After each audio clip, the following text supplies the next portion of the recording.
Jóvenes, buenos días. Me confirman el audio. Buenos días, ingeniero. Bueno, seguramente quieren saber su nota. Les comento que no hay buen resultado de los exámenes. Ya voy por el examen 70. Son 152, si no me equivoco. Estimo que el fin de semana más me va a llevar para poder terminar. Y a ver si la próxima semana, el día miércoles, como hoy, ya podemos estar corrigiendo el examen y ustedes verificando la nota que han obtenido. ¿Habrá repechaje, ingeniero? El examen que no dieron los estudiantes lo voy a tomar el día viernes.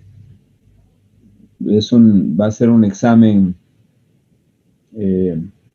solamente práctico, de unas 5 o 6 preguntas. Bien, en realidad,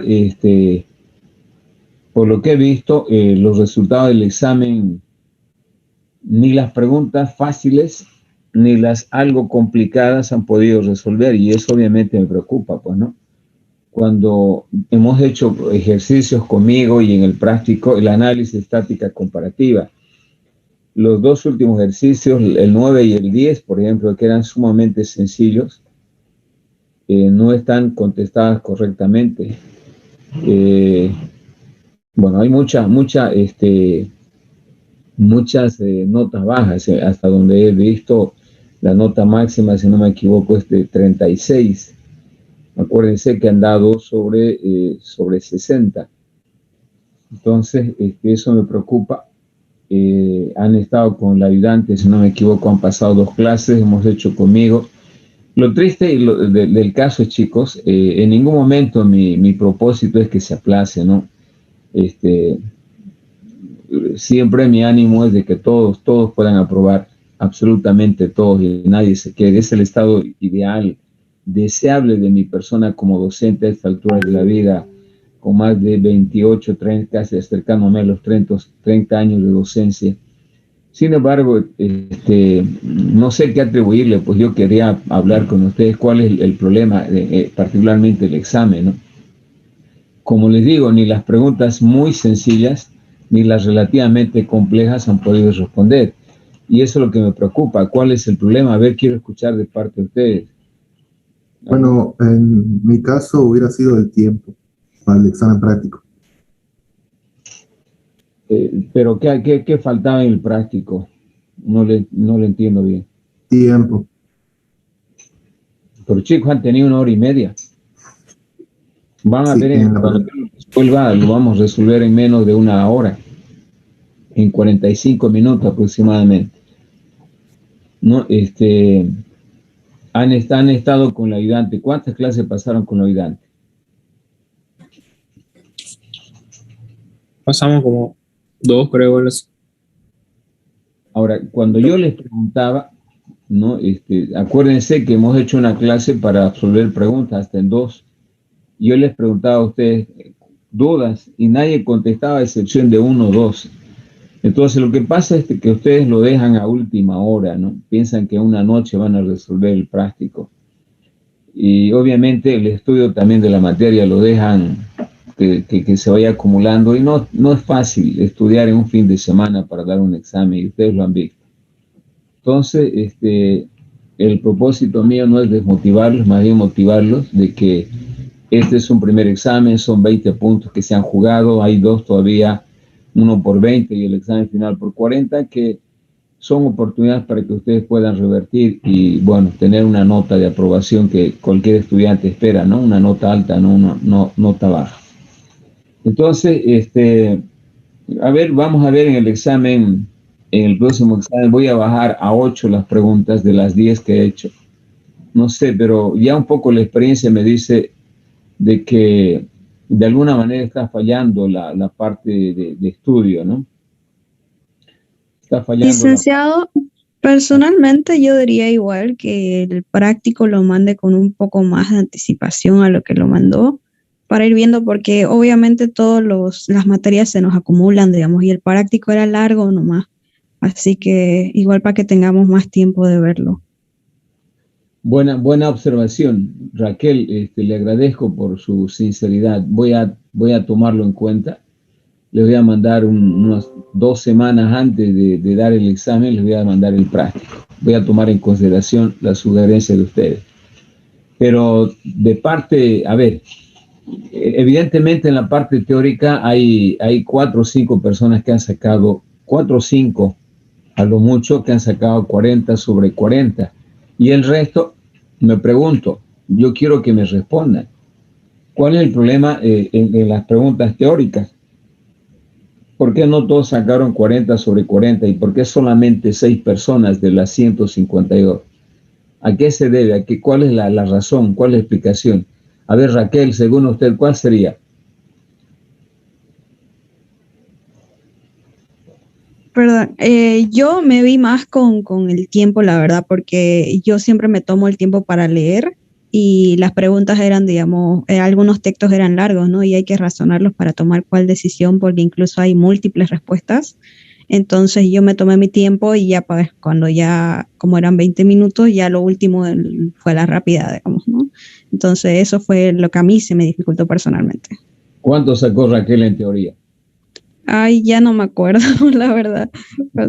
Pero sí tuve problemas en eso del tiempo, porque estaba leyéndolo bien y ya después me di cuenta que le estaba tomando tiempo en razonar, entonces lo hice rápido, ¿no?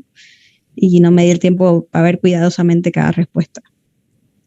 Y también eso de sacarle foto a cada pregunta y subirla y convertirla en PDF, creo todavía, y todo ese tramo lleva tiempo. Eso sería en el examen estoy práctico. Hablando en el examen teórico, no necesitan sacar Ingeniero, ahí nada. en el examen teórico, por ejemplo, había preguntas en las que eran 2 respuestas y esa no nos hizo valer, porque le preguntamos y le dijimos, ¿es solo una respuesta? Y usted nos dijo que sí. Y en algunas preguntas eran 2 y esa no las hizo valer, así que no sé. Eso también, porque a mí me salía así. Ya, a ver. Sí, porque hay algunas veces, digamos, que son 3 respuestas, digamos, y uno le pone 2 o se equivoca una y directamente se anula toda, ¿no? Ya. Ahora voy a explicarles el asunto de esas preguntas. Evidentemente, cuando ustedes lean, cuando dice el grupo de preguntas falso, verdadero, explica y dice, Elección múltiple. La pregunta y elija una sola respuesta. Y cuando dice de elección múltiple, en todas las explicaciones dice, lea detenidamente cada una de las preguntas y elija una o más respuestas. Yo no puedo decirles, pues, en un examen, a ver, las respuestas son 2 o son 3 que tienen que marcar. Suficiente es ese texto. Cuando dice una o más, no sé si lo han leído, pues no. Pero de manera clara decía ahí cuando llegaron a las preguntas de elección múltiple. Segundo, como son exámenes un poco memotécnicos que no sirven, desde mi punto de vista, es por formalizar ya el examen. A mí no me gustan ese tipo de preguntas porque hacen de que el estudiante tenga que aprender de memoria, pero no hay otra forma de preguntar de manera virtual en la parte teórica, me digo, no, yo no puedo hacer preguntas abiertas. Imagínense la complicación, si bien puedo tomar, pero yo tendría que leer cada respuesta de cada uno de ustedes y se me complica. Y tercero, en un examen de falso verdadero o elección múltiple no se puede decir, bueno, de las 2 contestó una, la mitad es blanco o negro, no hay opción y ustedes lo saben pedagógicamente así. Por eso es una forma de preguntar no muy pedagógica, si vale el término, porque es memotécnica, pero dada la circunstancia no hay opción. En un examen yo puedo de alguna manera hacerla abierta la pregunta y para que ustedes respondan desde su criterio. Pero dada la actual coyuntura de la forma de enseñanza actual, ahí tenemos pocas opciones, ¿no? Entonces, esa es la razón. Adelante. Yo quería decir también que, por ejemplo, en mi caso, cuando estaba dando el examen teórico, estaba leyendo una pregunta y ya un compañero que había entrado tarde decía que hay que hacer, que tenemos que hacer en el examen, y pasó eso hartísimo y me desconcentraba al escuchar eso. Sí. Así que, no sé, debería silenciarlo a todos así en el momento en que demos examen. No, todo esto que me dicen es para mejorar. En ningún momento yo me estoy oponiendo a no tomar en cuenta. El tiempo, alguien dijo tiempo. A ver, demos algo más de tiempo. Alguien dijo que había de las preguntas ¿no? Que no se puede, que han contestado 2 y sin embargo eran 3, o han contestado 1, sin embargo eran 2. Eso sí no se puede corregir. Y lo último de Jenny es de que sí es posible. El próximo examen entran todos en el mismo horario y voy a colocar antesala, de tal manera que yo voy a dar curso al ingreso o no del estudiante. Porque he visto también que, por ejemplo, hoy estamos 76 y luego en el examen aparece más. Y hay gente despistada que no ha pasado clase, como ven los grupos que están preguntando, ¿cuándo el examen? ¿Hasta qué hora se va a mandar el examen? ¿Dónde se va a mandar el examen? Cuando hemos coordinado ya con ustedes. Evidentemente eso desconcentra, eso molesta a los estudiantes responsables, como son la mayoría que me estoy imaginando. Por suerte son pocos. Entonces la próxima clase todos entramos a la misma hora y nadie más entra. No, lo voy a bloquear el ingreso para que precisamente no perturben al resto de los estudiantes. Y la regla del juego la damos siempre antes de. Ahora, si hay necesidad, de acuerdo a las necesidades de tiempo, yo he sido flexible, les he dado, han visto en el examen práctico, hemos aumentado de tiempo. En el examen práctico, teórico, antes lo programaba, porque la plataforma Google Drive me permite definir el tiempo y se cierra automáticamente. Eso dio lugar a que algunos estudiantes, como estaban empezando a manejar en la plataforma, no se quedaban sin enviar el examen. Hoy no coloco el tiempo. No, una vez que terminan, inclusive en los exámenes que tomé ayer, no sé si alguno ha hecho, les he abierto a algunos que me dieron, por favor, ábrame. Entonces, como se cierra manualmente y se puede abrir, les he abierto para que puedan ingresar. Pero cuando está programado con tiempo, obviamente no puedo hacer, lamentablemente, ¿no? Entonces eso he cambiado, ya no programo en tiempo porque siempre hay algún evento. En el caso de ustedes se les corta su internet, son variables que ustedes no pueden controlar y por esa razón ya no cronometro, ya no programo el examen con un tiempo. Entonces lo abro, lo hago flexible para que puedan recibir algunos exámenes por alguna fundamentación, obviamente, que tenga asidero, ¿no? No solamente no mandé porque fui negligente, eso tampoco no es correcto, pero si han tenido un corte del internet o algún problema con la máquina, sí es comprensible. Muy bien, yo creo que esos aspectos que estamos mencionando son corregibles, se pueden enmendar y espero que en el próximo examen no aparezcan estos problemas. Bien, chicos, entonces entremos en el tema, vamos a avanzar. Perdón, una pregunta. Perdón. Diego, en la parte de selección múltiple, usted no toma en cuenta las respuestas, ¿no? Porque le pregunto porque yo tengo en la parte de verdadero y falso 18 de 20 y en la parte de selección múltiple tengo 2 de 20 porque o no encerraba todas las respuestas o me faltaba una o encerraba una de más y directo me salía a 0. Sí. Es que no, la plataforma no me permite hacer, a ver, si los que han contestado 2, que eran 3 las correctas, les convalido 50, no permite hacer. Es una plataforma que ya está predefinida, donde no se puede hacer muchos cambios, ¿no? Entonces, por esa razón que no se puede validar la mitad, por lo menos. Es aquí, o blanco o es negro. Si la pregunta tiene 3 respuestas que están marcadas, las 3 tienen que responderse para que sean válidas. Sí, Jenny, quería hablar algo. Ingeniero, como sugerencia, porque quién sabe, quizás a mí me pase que en mi examen, mi internet tal vez tenga algún problema y no pueda ingresar y luego ya no pueda ingresar a la reunión y dar mi examen. En Zoom existe la opción de silenciar a todos y no permitir que vuelvan a encender su micrófono. Yo creo que eso podría solucionar el hecho de que cada vez que uno entre no pueda hablar y distraernos, ¿no? Cuando estamos dando el examen. Sí, no, pero no, lo más correcto es que no permita ya el ingreso, ¿no? Después de un horario. Por ejemplo, empezamos en este minuto yo bloqueo el ingreso de otras personas. Entonces, sí, además, yo he estado viendo que hay unas 6, 7 personas que han ingresado, son los famosos matones, ¿no?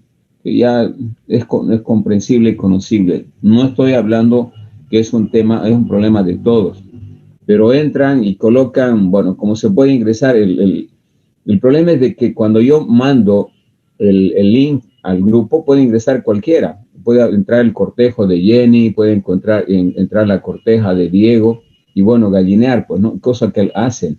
Y ahí están también los matones. Entonces, habitualmente entran para poder compartir información, etcétera, y bueno, están ahí, y yo las tengo ya identificadas esas personas. Entonces, cuando yo revise en el próximo examen parcial, voy a entrar, por eso les pido que activen la cámara para que vea y verifique con mi listado oficial que yo tengo, y una vez que verifique, voy a cerrar para que nadie más ingrese. A ver si con esa opción podíamos mejorar algo, pero es definitivamente imposible. Más aún cuando hablamos de estudiantes que manejan muy bien la parte tecnológica, pues, ¿no?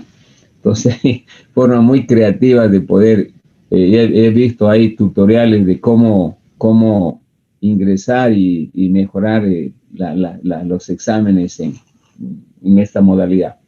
Bien, chicos, entonces volvemos a la temática que estamos analizando. Espero que todo este mes y hasta medio mes del próximo podamos ya estar dando el segundo parcial. Entramos en tema. Estamos analizando, quiero ponerles en contexto para que le encuentren razón y explicación a lo que vamos a hacer. Estamos estudiando la teoría de la demanda del consumidor. ¿A qué se refiere esto? Porque ustedes se pueden preguntar, ¿ya estudiamos la demanda? ¿Otra vez estás repitiendo? No. La teoría, como han visto, en la unidad, a ver en qué vimos, en la unidad 1 vimos la teoría, el concepto de teoría, ley, variable, etc. La teoría es un conjunto de conocimientos organizados sistemáticamente.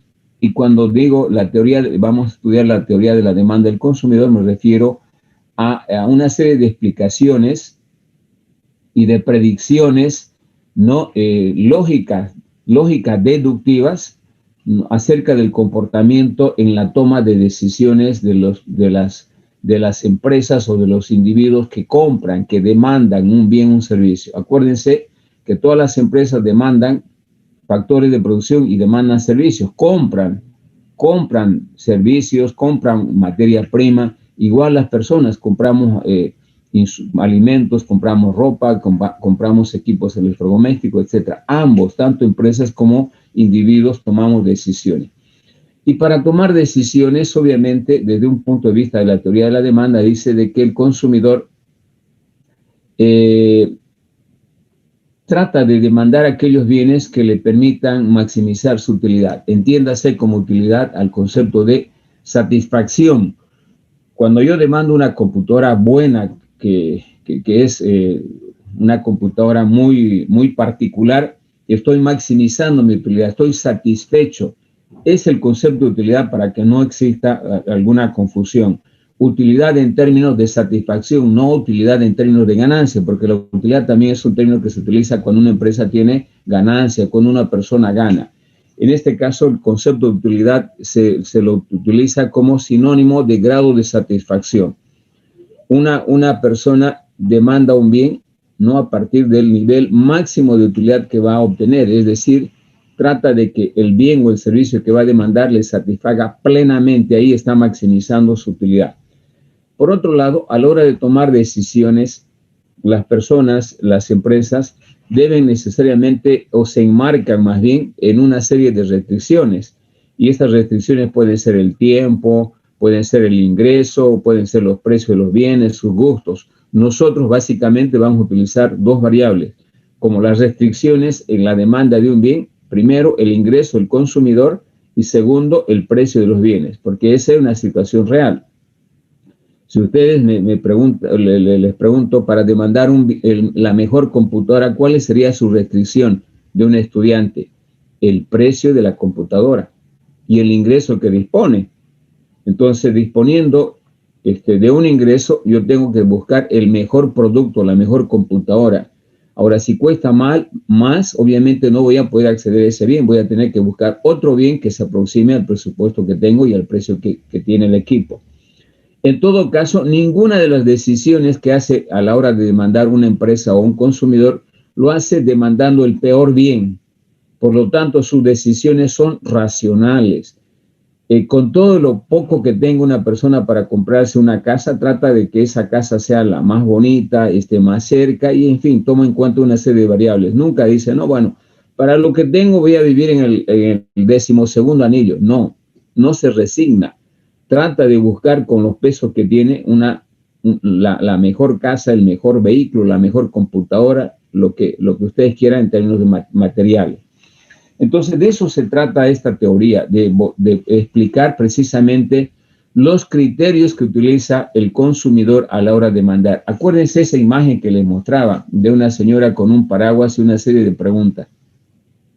Frente a la diversidad de bienes o servicios que existe en una economía, ¿no? ¿Cuál de ellos es posible demandar? ¿Qué criterios voy a utilizar? Por eso son las preguntas, ¿no? Y aquí el criterio que van a ver consiste básicamente en elegir en tomar las mejores decisiones eligiendo los mejores bienes en función de la restricción que tiene el consumidor, que es su ingreso y el precio de un bien.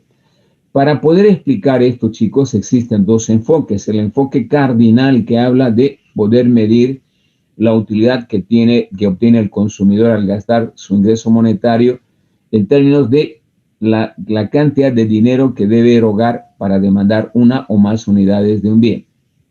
Se supone de que a medida que demanda un determinado bien, cada vez está dispuesto a pagar menos unidades por ese bien en términos de nivel de satisfacción. Es decir, si nosotros agarramos un ejemplo de la vida real, un estudiante que está practicando una actividad deportiva intensamente, después de practicar tiene una necesidad de satisfacer una ansiedad, tiene una ansiedad de sed, ¿no? Por el primer vaso seguramente estaría dispuesto a pagar una suma de dinero diferente a pagar por el último vaso, porque no es lo mismo tomar 1, 2, 3, 4, 5 vasos que tomar un solo vaso.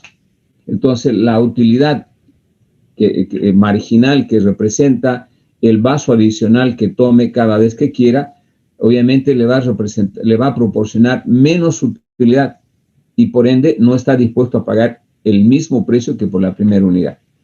Entonces, este es un comportamiento natural que tiene una persona, un individuo, una empresa a la hora de comprar un bien, ¿no? A medida que va comprando diferentes unidades adicionales de ese mismo bien, nunca va a estar dispuesto a pagar la misma cantidad monetaria que el primero, que por el 10º bien. Y obviamente eso tiene una explicación teórica en la economía y que está relacionado al comportamiento marginal. Es decir, las empresas, los individuos toman decisiones al margen. ¿Qué significa eso? Toman decisiones en función de la utilidad marginal que le proporciona cada bien o cada servicio que demanda. En otras palabras, podríamos decir también que las decisiones que tome un consumidor van a estar en función de que la utilidad marginal que le reporta cada unidad adicional de un bien sean mayores al costo marginal. Que mi utilidad marginal sea mayor, en este caso, al costo marginal.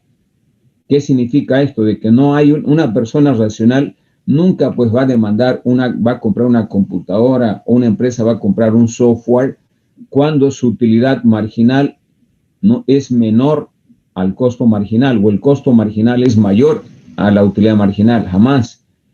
Si bien el comportamiento natural de una persona o de una empresa es racional, sin embargo pueden haber algunas empresas o algunos individuos que no necesariamente toman decisiones al margen o decisiones racionales. Y precisamente a partir de esto se puede explicar cómo se determina la curva de demanda que acabamos de estudiar. Precisamente a través del análisis teórico de la teoría de la demanda, donde ya hemos visto de que se puede estudiar a través de dos enfoques, del enfoque cardinal y el enfoque ordinal.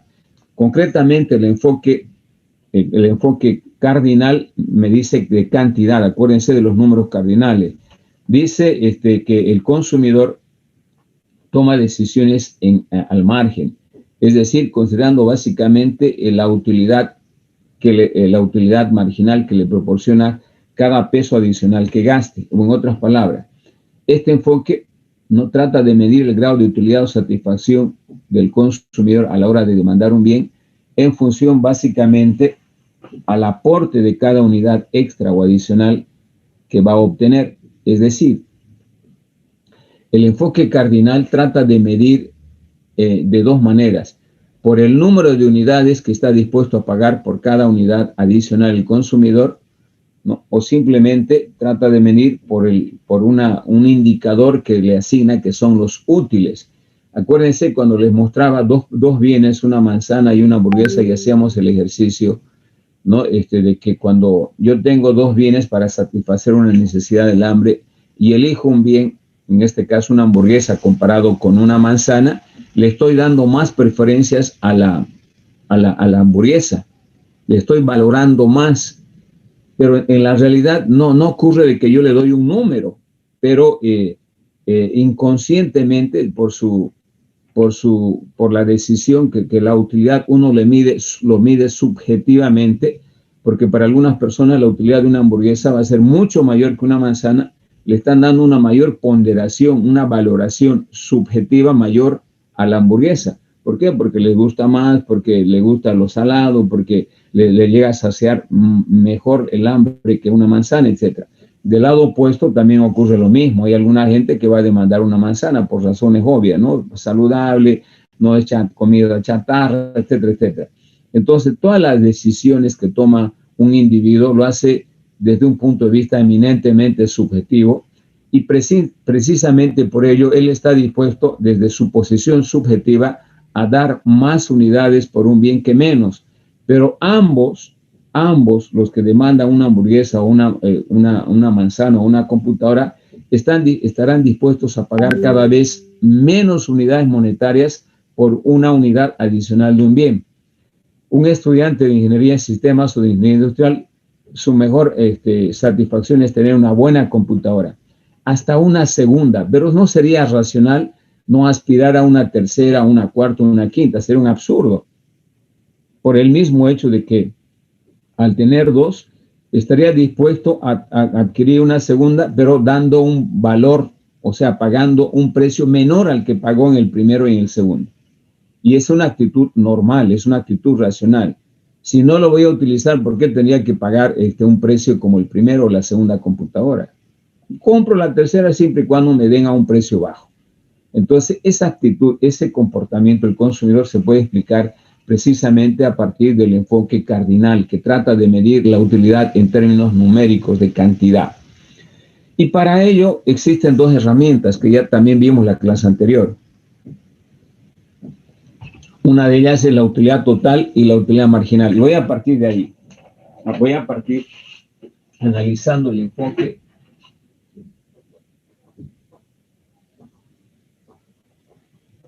enfoque cardinal, que es el primero que vamos a ver, y el enfoque ordinal de orden. Entonces, lo que aquí se quiere medir es el cómo elige las preferencias, o evaluar las preferencias del consumidor por un determinado bien, en función básicamente de medir la utilidad en un valor, en un número. Por eso se llama en un número cardinal: 5, 10, 15, 20, 30, etc. Para ello, este enfoque utiliza dos conceptos claves, que es uno de ellos, la utilidad total.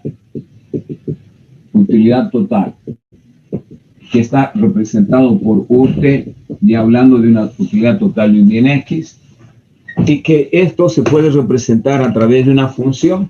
Por ejemplo, la utilidad total de un bien X va a ser una función que va a depender de la sumatoria de todas las cantidades que demande de este bien, supuestamente hasta una cantidad XN. Es decir, la utilidad de un consumidor se puede representar matemáticamente a través de una función,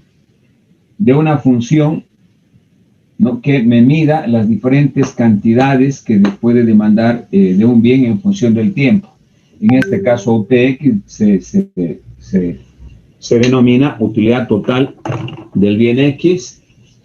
Y en segundo lugar, la función me está mostrando que la utilidad total de X va a depender de las diferentes cantidades de este bien X que demande un consumidor.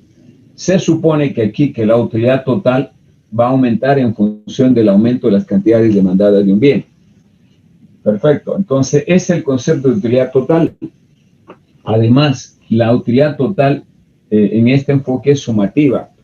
Yo puedo sumar las utilidades totales que me representa la demanda de una computadora, de un software, de una casa, de una camisa, es decir, son agregables, se pueden agregar, se pueden sumar.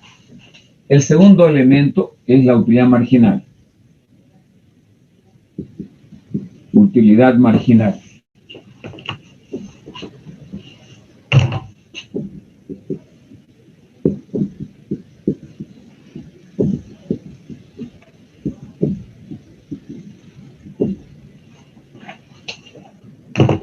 La utilidad marginal se entiende como el cambio de la utilidad total producto de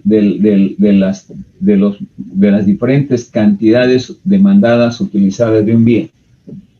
La utilidad marginal conceptualmente se define como los cambios que experimenta la utilidad total como resultado de los cambios en las cantidades demandadas de un determinado bien. Algebraicamente, la utilidad marginal, que la vamos a representar con una UMG, utilidad marginal, cambio de la utilidad total de un bien X dividido entre el cambio en la cantidad demandada de un bien X. En este caso, para funciones discontinuas. Funciones discontinuas.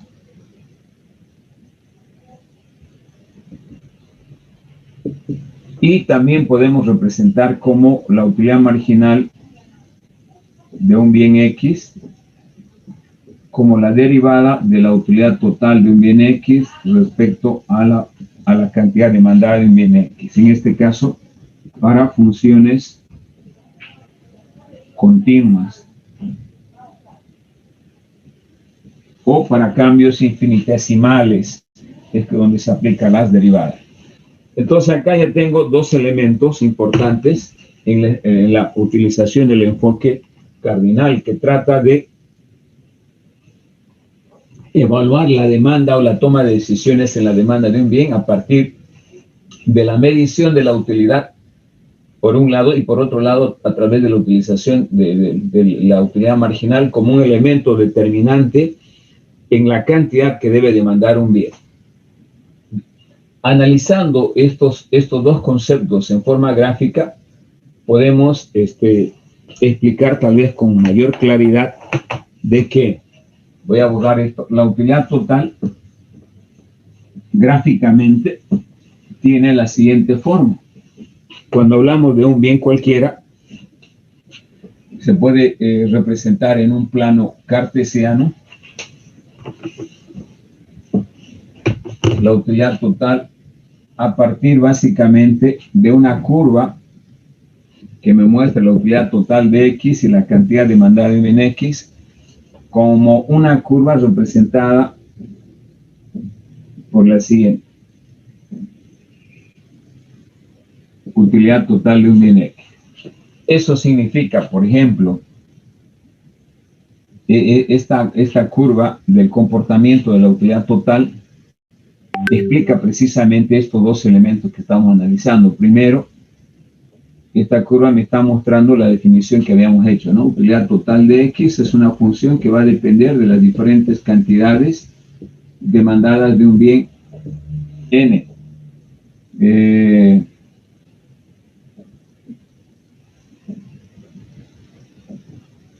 Acá voy a tener X1, X2, X3 y X4. Para ello, yo voy a tener acá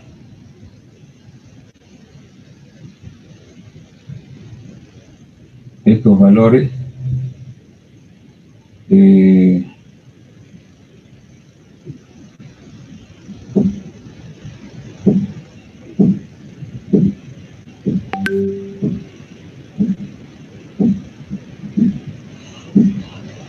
Aquí voy a tener la utilidad X1, aquí la utilidad X2 y aquí la utilidad total de X, utilidad total de X3.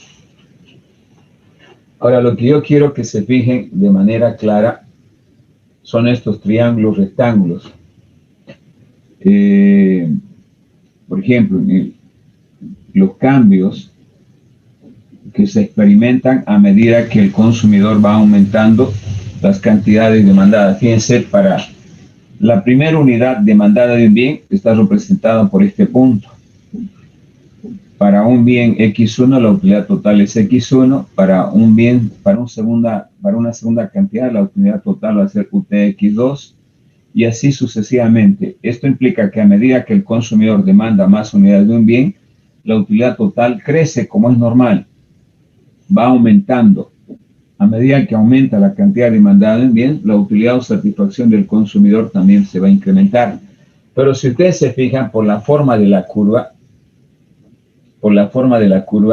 el crecimiento a partir de un determinado punto de inflexión, aquí se ve en este punto, un crecimiento acelerado, pero a partir de este punto, fíjense, la curva va tomando una nueva forma acampanada, de campana. Entonces eso explica de que a medida que yo aumento las cantidades demandadas de un bien, el primero no me aporta. El primero me aporta una utilidad alta, pero el segundo menos. El tercero mucho menos hasta llegar a un punto de saturación. Aquí el consumidor está llegando a maximizar su utilidad del bien X. A esto también se le llama punto de saturación. Ya no puede demandar más bienes desde el punto de vista gráfico, punto de saturación.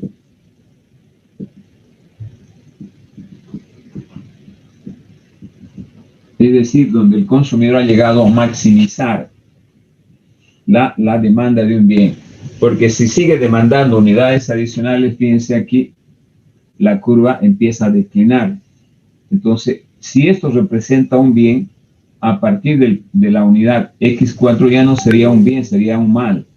O le está provocando desutilidad, si ustedes quieren, en este segmento. Voy a colocar con otro color. En este segmento, a partir de donde la curva toma una pendiente negativa, se puede decir de que el consumidor, si demanda más unidades de un bien, ya no tiene una utilidad, sino tiene una desutilidad. Entonces, esto nos muestra precisamente este enfoque que para el consumidor no es lo mismo la segunda que la tercera y que la cuarta unidad respecto a la tercera. Cada uno tiene un aporte y eso se ve claramente a partir de estos triángulos rectángulos que se puede plantear. Fíjense cómo va disminuyendo a medida que el consumidor, la tasa de utilidad, podríamos decir, disminuye a medida que el consumidor va incrementando unidades adicionales de un bien. Si medimos en términos incrementales, la primera unidad le da este incremento de esta barra. La segunda solamente va a ser esta, que es menor. Y la tercera es mucho menor todavía, ¿no? Fíjense, estas barritas van disminuyendo progresivamente. Aquí llega a un máximo y luego empieza a disminuir. Esto obviamente nosotros lo hemos representado con barras enteras para ver el comportamiento de cada unidad. ¿Sí? En el texto, en los apuntes está de esta manera para ver de que el impacto de cada unidad adicional, si bien hace que aumente la utilidad total, pero el incremento adicional que vendría a ser esto es cada vez menor. Muy bien. Entonces, ¿qué concluimos de aquí? De que hay un límite, ¿no? Y ese límite, obviamente, debe estar por el número de unidades demandadas. Desde un punto, acuérdense el supuesto de este modelo. Dice que el consumidor es racional. Trata de maximizar su utilidad. demandando unidades adicionales de un bien. Acuérdense que esto también tiene restricciones, que es el precio del bien y el ingreso que dispone el consumidor para demandar. Ahora, ¿cuál es el comportamiento de cada unidad adicional de una manera gráfica? Eso lo vamos a ver a través de la utilidad marginal. Utilidad marginal. Acuérdense que la utilidad marginal también podemos representar de manera gráfica en un plano cartesiano, donde mostremos aquí la utilidad marginal versus cantidad demandada de un bien. Y la utilidad marginal generalmente tiene la misma forma que la curva de demanda, por eso en realidad la explicación de la curva de la utilidad marginal no es más que sinónimo de la curva de demanda. Esto implica, si yo explico con estos tres bienes, 1, 2, 3, X3, X2 y X1. Voy a plantearme los tres niveles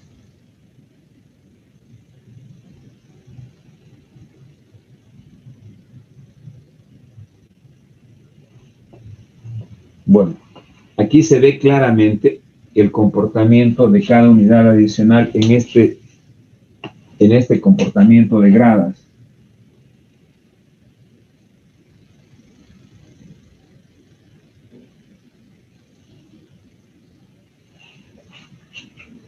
A medida que el consumidor demanda unidades adicionales de un bien, la primera unidad tiene una utilidad marginal mayor que la segunda y la segunda mayor a la tercera.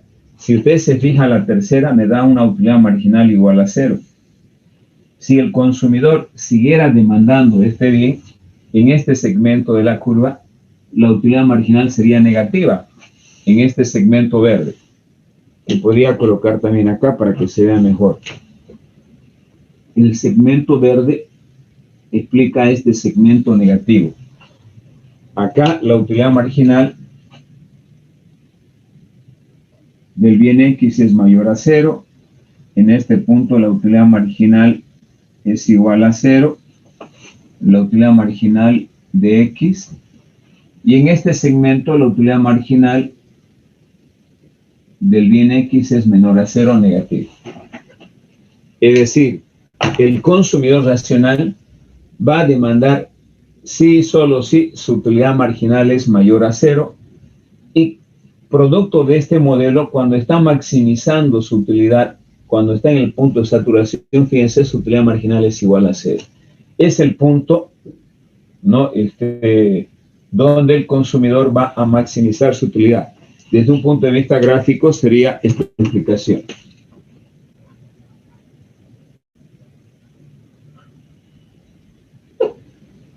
Utilidad marginal. Si yo represento en un solo plano estas dos curvas, voy a tener este gráfico, fíjense, donde está maximizando la utilidad del consumidor en el punto de saturación, la utilidad marginal es igual a 0.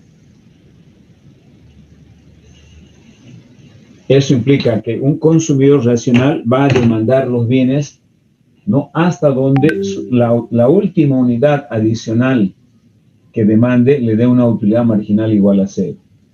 Unidades adicionales en la demanda de este bien, como su decisión lo toma al margen en función de el número de unidades monetarias que está dispuesto a pagar por cada unidad adicional. En este caso va a estar dispuesto a pagar la última unidad monetaria hasta donde la utilidad marginal sea igual a 0. ¿Por qué? Porque en ese nivel está maximizando su utilidad. Entonces, por eso se dice que el consumidor toma decisiones al margen o en función, ¿no?, de la utilidad marginal que obtiene por cada unidad monetaria gastada. Y por eso está dispuesto a pagar menos, por cada unidad adicional, precisamente por esto. Porque cada vez que demanda más unidades, su utilidad marginal cada vez es menor. Entonces nunca va a estar dispuesto a pagar el mismo precio por X1 que por X2. Y eso explica también el comportamiento de la demanda. Acuérdense que a medida que el precio baja, la demanda aumenta. Y a medida que el precio sube, la cantidad demandada disminuye. Bien, este modelo se utiliza para, obviamente, hacer muchos trabajos en economía, aparte de analizar el comportamiento del consumidor. Son para tomar decisiones óptimas en la ejecución de proyectos, en valorar ciertos aspectos, como por ejemplo hay una moraleja entre el diamante y el agua, ¿no? Y el diamante y el agua, un poco para que tengan una idea, el agua es un bien que todos utilizamos, pero tiene un precio bajo. ¿Por qué tiene un precio bajo el agua versus un diamante? El diamante es un bien, ¿no?, que tiene un precio alto, altísimo. No hay comparación entre, por ejemplo, un diamante versus un litro de agua. No hay comparación. Además de que el diamante solamente tiene una utilización en la parte de, qué sé yo, de joyería, podríamos decir. En cambio, el agua es un bien múltiple, se utiliza absolutamente para todo. Sin embargo, ¿por qué el agua tiene un precio tan bajo, siendo tan importante para una persona o para la vida misma? Y el diamante, que no sirve más que para un adorno, ¿por qué tiene un precio tan alto? ¿Cuál sería la explicación utilizando esta herramienta? Es por la cantidad existente de una economía. Se supone que hay más, el diamante es muy escaso. La cantidad es muy reducida, en cambio el agua, al menos hasta ahora, es abundante. Entonces, la utilidad marginal por cada vaso de agua cada vez va a ser menor. En cambio, con el diamante, cada unidad adicional de un diamante va a ser mucho mayor. Aquí se refleja también claramente cómo es la existencia o la abundancia de un bien puede determinar su precio. Los bienes que existen en abundancia, ¿no?, cada unidad adicional demandado de ese bien va a tener un precio más bajo. Viceversa, el caso de un diamante, que es un bien escaso, que solamente sirve para fines de elaborar alguna joya, etcétera, no es escaso, y debido a su escasez, cada unidad adicional de un diamante va a tener un precio mucho más alto. Bien, ahora, utilizando estos dos conceptos, podemos determinar el equilibrio del consumidor, sabiendo qué es la utilidad total, cómo se comporta la utilidad total y qué es la utilidad marginal y cuál es la forma de la utilidad marginal. Podemos determinar el nivel óptimo de demanda de un consumidor a la hora de comprar un bien o un servicio. A eso le llamamos equilibrio del consumidor.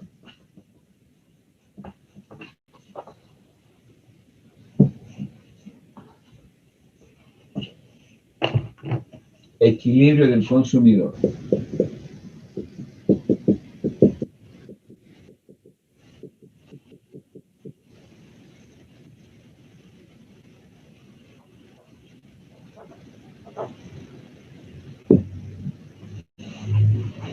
¿Qué se entiende por equilibrio del consumidor? El equilibrio del consumidor no es más que la determinación de las cantidades óptimas que debe demandar un consumidor para maximizar su utilidad. Entiéndase aquí maximizar la utilidad. ¿Qué estamos entendiendo? Porque esto es clave, ¿no?, que yo le entienda estos conceptos para verle la utilidad práctica de esto. Maximizar la utilidad significa el grado de satisfacción que experimenta un individuo al comprar un determinado bien. Cuando yo compro la computadora que yo siempre pensaba tener, estoy maximizando mi utilidad. Sin embargo, si no adquiero esa computadora por alguna razón que no puedo pagar el precio, no tengo el ingreso, me compro una computadora más o menos, ¿no?, que no cubre mis expectativas, pero al final tengo una computadora. En este caso, yo estoy satisfaciendo una necesidad, pero no estoy maximizando mi utilidad. Y el consumidor en la vida real trata, pues, en lo posible siempre de demandar un bien, tratando de que ese bien maximice su utilidad. Para ello puede, de alguna manera, hacer algunos esfuerzos en cuanto a obtener una cantidad de dinero suficiente o encontrar un precio más bajo en el mercado.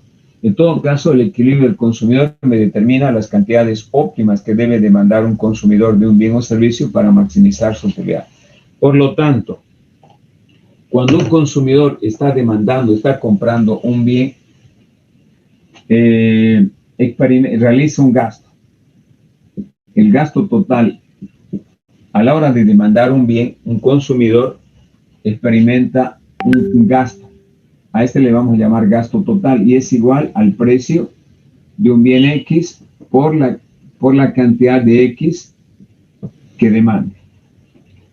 Cuando el consumidor demanda un determinado bien, por otro lado, déjenme utilizar otro marcador.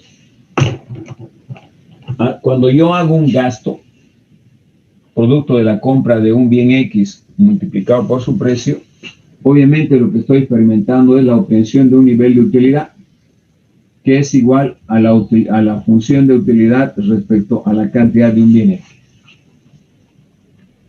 Repito, el equilibrio del consumidor representa la determinación de las cantidades óptimas de un bien o servicio que debe demandar un consumidor para maximizar su utilidad o satisfacción. Esto implica de que a la hora de realizar la compra de un bien, esto me va a representar esta acción de comprar un bien, por ejemplo, una computadora. El gasto total va a representar el precio por la cantidad, el precio de la computadora por el número de computadoras compradas. A su vez, ese gasto implica un nivel de utilidad que voy a obtener. Y la utilidad, hemos dicho, es una función que representa la utilidad total en función de las diferentes cantidades de un bien X. Muy bien. A la hora de gastar el consumidor un determinado bien, trate en lo posible que la utilidad total de X sea mayor al gasto total en el bien. O la diferencia entre la utilidad total menos el gasto total sea mayor. Digo bien, esto es lo mismo, es una forma diferente de representar, que la utilidad total a la hora de demandar un bien o de gastar en un bien, trato en lo posible el consumidor, como es racional, de que su utilidad total sea mayor al gasto que está incurriendo. O también, que es lo mismo, que la utilidad que obtenga menos la diferencia con el gasto sea mayor en lo posible. Es decir, si yo construyo una función cualquiera L, donde yo pueda precisamente aplicar el nivel de maximización de la utilidad, es decir, a través de la diferencia entre la utilidad total de X menos el gasto total en X. Estoy construyendo una función cualquiera que la voy a maximizar, porque el comportamiento del consumidor es siempre a comprar lo mejor, a maximizar su utilidad. Maximizar L, al maximizar L, voy a derivar la utilidad total de X respecto a la variable X menos la derivada de el gasto total. Acuérdense que el gasto total es esto, Px por X respecto a X. Y voy a aplicar una derivada parcial y voy a igualar a 0. Aplicando en este caso la derivada, voy a tener derivada de u t de x respecto a x menos, aplicando ya la derivada de esto, voy a tener, derivo en función de x, precio de x igual a 0. Ya aplicando la derivada, voy a obtener esta función. Y acuérdense que esta función, acabo de indicar de que la utilidad marginal, yo puedo representar como utilidad marginal de X, el cambio de la utilidad total en X, dividido entre el cambio en la cantidad de X, o la derivada o la derivada de la utilidad total de X respecto a la variable X. Entonces esto viene a ser la utilidad marginal de X igual al precio de X. Entonces, un consumidor está maximizando su utilidad, que es el concepto maximizar L, está maximizando su utilidad o su gasto cuando la utilidad marginal que obtiene del bien es igual a su precio. Esto es importante.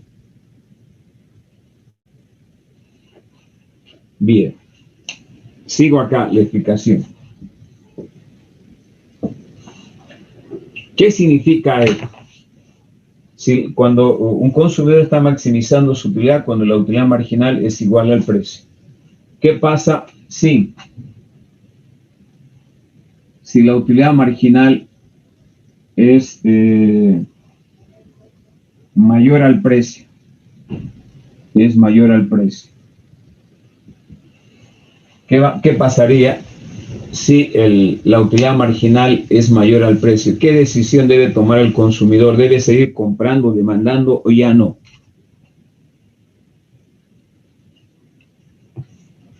La respuesta es sí. La utilidad marginal del bien X es mayor al precio, el consumidor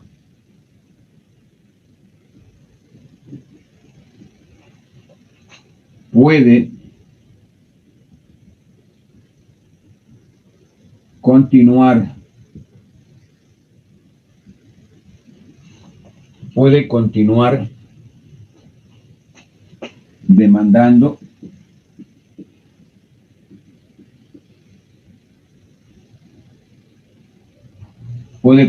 demandando un bien para maximizar su utilidad total.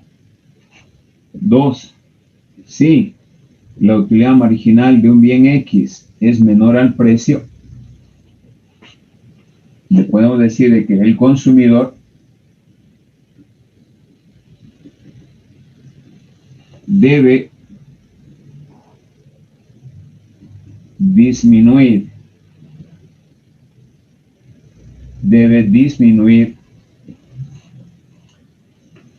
la demanda,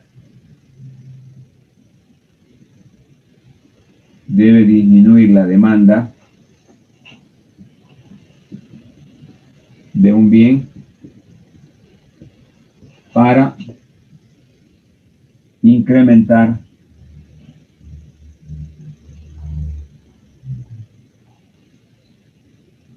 su utilidad total.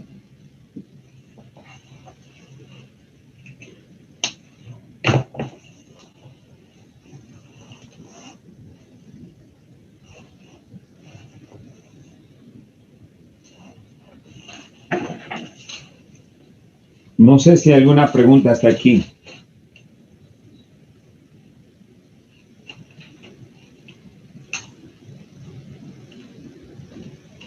¿Tienen alguna pregunta hasta aquí?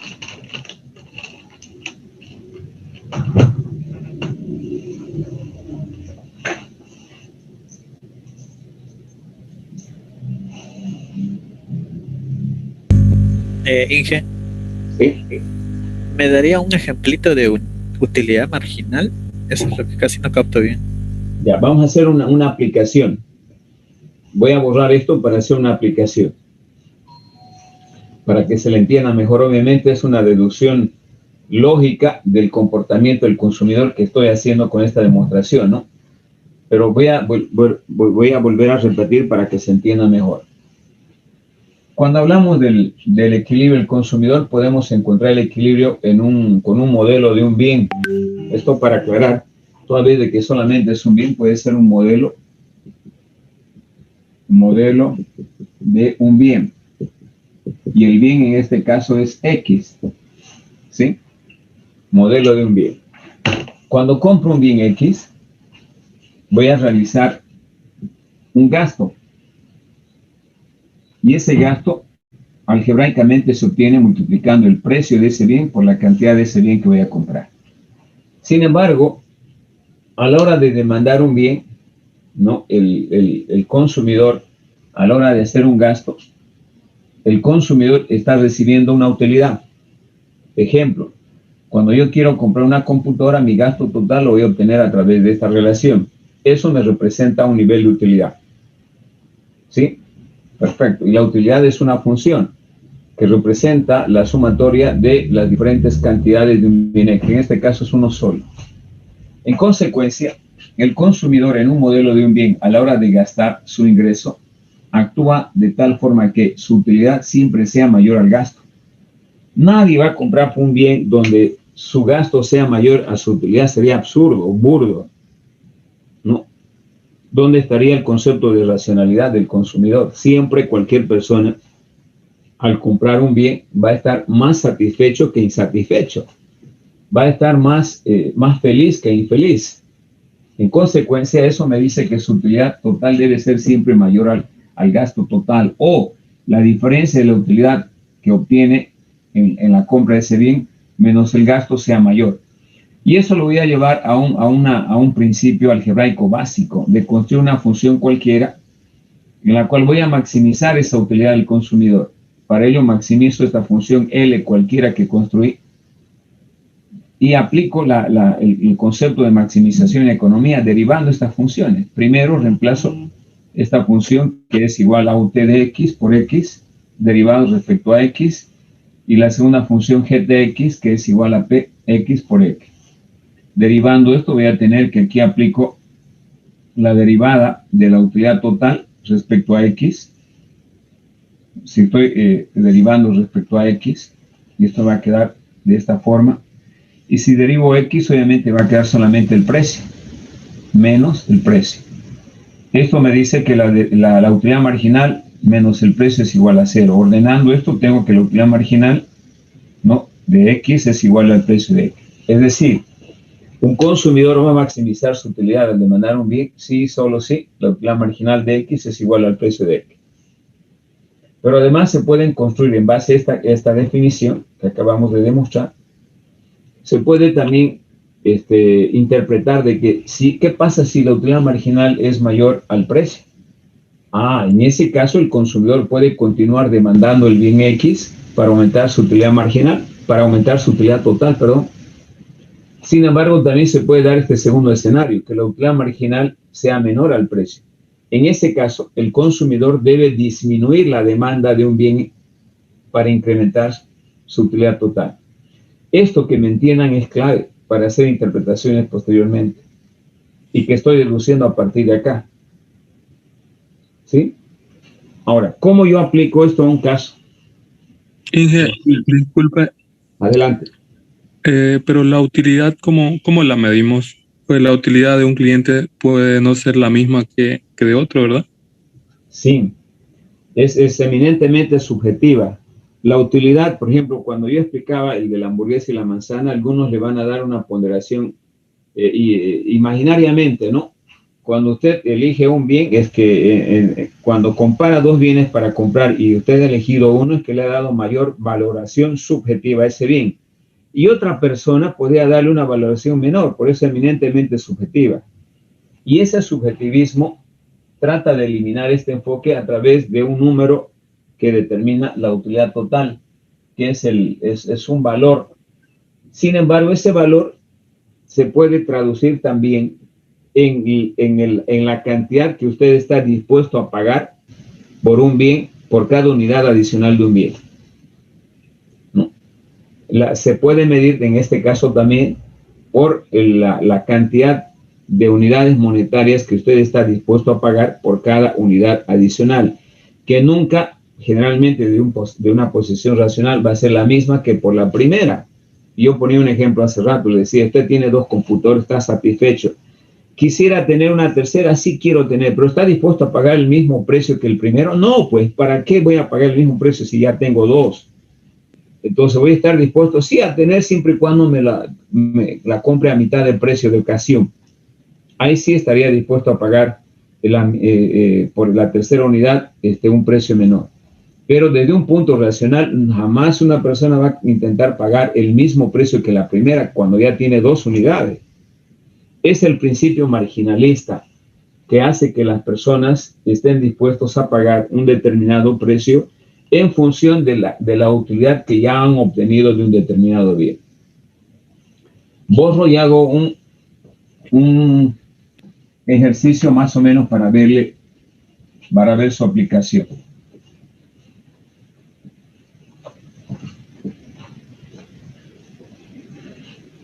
Bien, voy a suponer que una función de utilidad, sí, una función de utilidad de un consumidor cualquiera está representado por 64x menos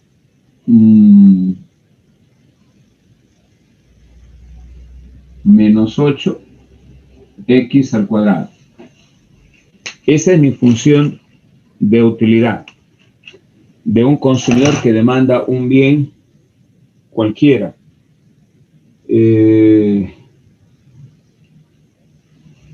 Y quiero, a través del concepto de utilidad total y de utilidad marginal, a través de los conceptos vertidos de utilidad total y utilidad marginal, determinar la cantidad óptima que debe demandar el consumidor para maximizar su utilidad. ¿Cuánto debe demandar de X el consumidor para maximizar su utilidad total de este bien? Es la pregunta. Entonces voy a aplicar precisamente estos dos conceptos. Tengo la utilidad total y voy a utilizar el concepto de utilidad marginal para poder responder esto. ¿Cuánto debo mandar? Primero, a partir de la utilidad total, puedo determinar en este caso la utilidad marginal. Es decir, la utilidad marginal de X va a ser igual, dada una función, a la derivada de la utilidad total de X respecto a X. Es decir, en este caso va a ser 64 menos 16X igual a 0. Despejando de aquí X, voy a tener que la cantidad demandada del consumidor para maximizar su utilidad va a ser igual a 64 entre 16. Es decir, igual a 4, ¿no? Entonces, si X es igual a 4, entonces el consumidor está maximizando su utilidad total en la demanda del bien.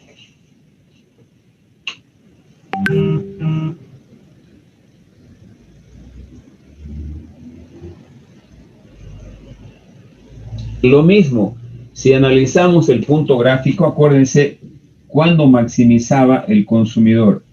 El consumidor en el análisis gráfico estaba maximizando su utilidad total cuando la utilidad marginal de X era igual a 0. O sea, estoy haciendo este análisis. Utilidad total,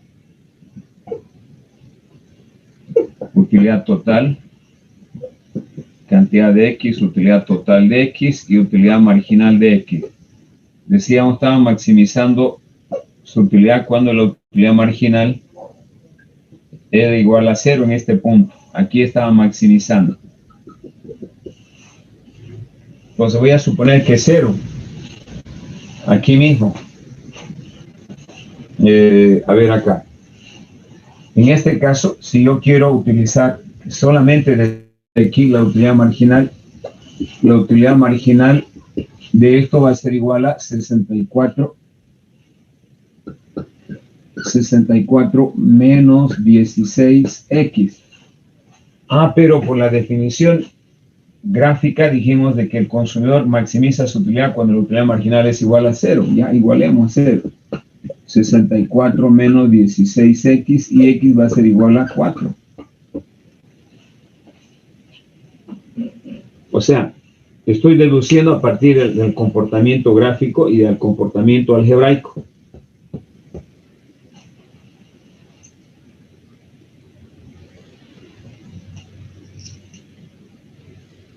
Bien, finalmente,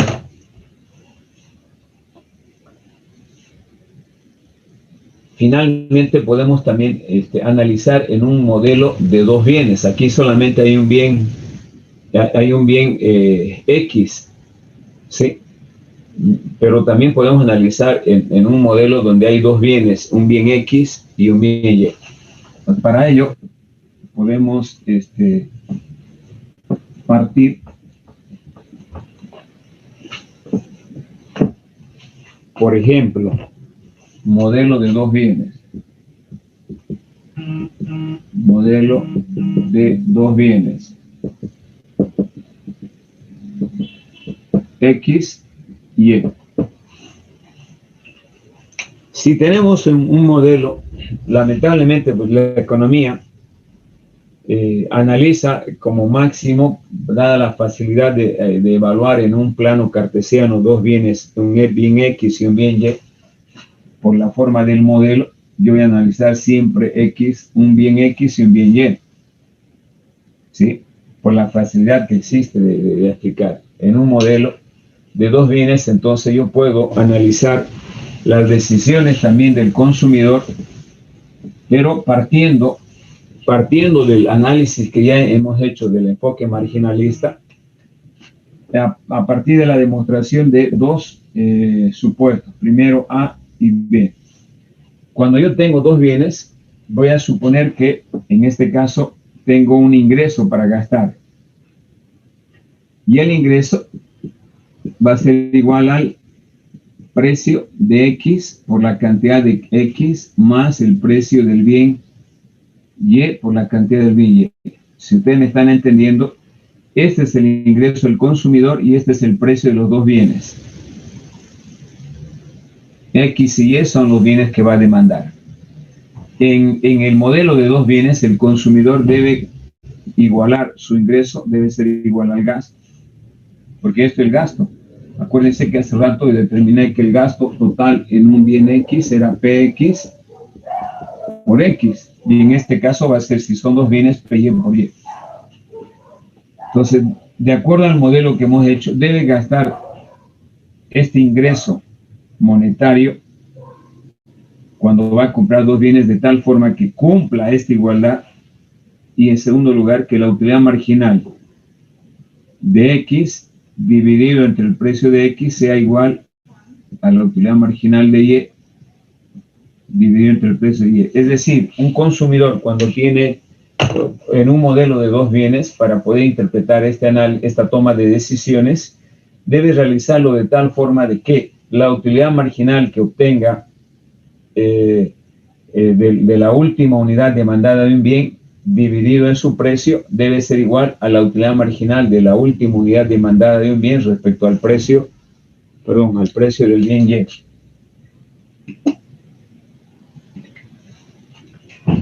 Este se llama, por ejemplo, el principio equimarginal. Principio equimarginal.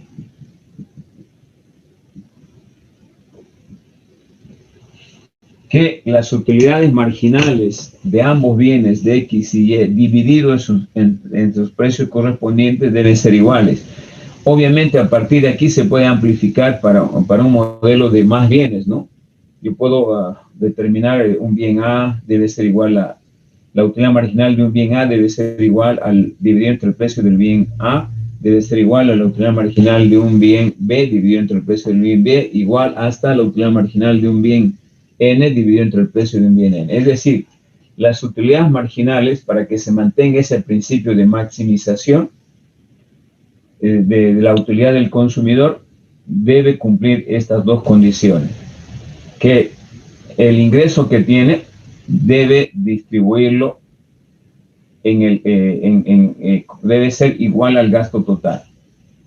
Lo que yo tengo debo gastarlo totalmente, pero además en ese gasto debo mantener este principio equimarginal. Bien, vamos a ver la próxima clase un ejemplo de cómo se aplica este principio equimarginal en el caso de dos bienes, ¿no? Obviamente tengo que tener dos funciones de utilidad, derivar esas funciones, y además debo tener el ingreso de la persona con los precios correspondientes de los bienes. Bien, La próxima clase terminamos este enfoque y luego vamos a analizar el otro enfoque. Estos también se llaman el enfoque clásico de la economía y el próximo que analicemos el enfoque moderno, que tiene que ver con un análisis del comportamiento también del consumidor, pero a partir básicamente de otra visión. En realidad, la teoría de la demanda del consumidor, como dijimos, analiza una serie de explicaciones, está compuesto por una serie de explicaciones y predicciones, ¿no? que son obviamente sistematizadas y lógicas del comportamiento de las decisiones que toma el consumidor. Y que solamente la economía lo que hace es sistematizar esos comportamientos en explicaciones y en demostraciones gráficas y matemáticas de las decisiones que toma, en este caso, un demandante, que puede ser una persona o puede ser una empresa. Entonces, en la empresa también, ¿no? La cantidad de trabajadores que va a demandar va a estar en función básicamente a que el costo marginal sea menor, en este caso, al ingreso marginal que va a obtener. Yo puedo llevar a varios análisis este comportamiento. ¿Cuánto yo debo producir en una empresa? ¿Cuál debe ser la cantidad óptima? Desde ese punto de vista, yo puedo decir de que mi producción va a ser máxima siempre y cuando que el ingreso que yo obtenga de esa producción sea mayor a mi costo marginal. El concepto marginalista es muy utilizado en el análisis de la toma de decisiones, básicamente. Bien, entonces quedamos acá, chicos. Nos vemos la próxima clase. Que tengan buenas tardes. Activen su cámara.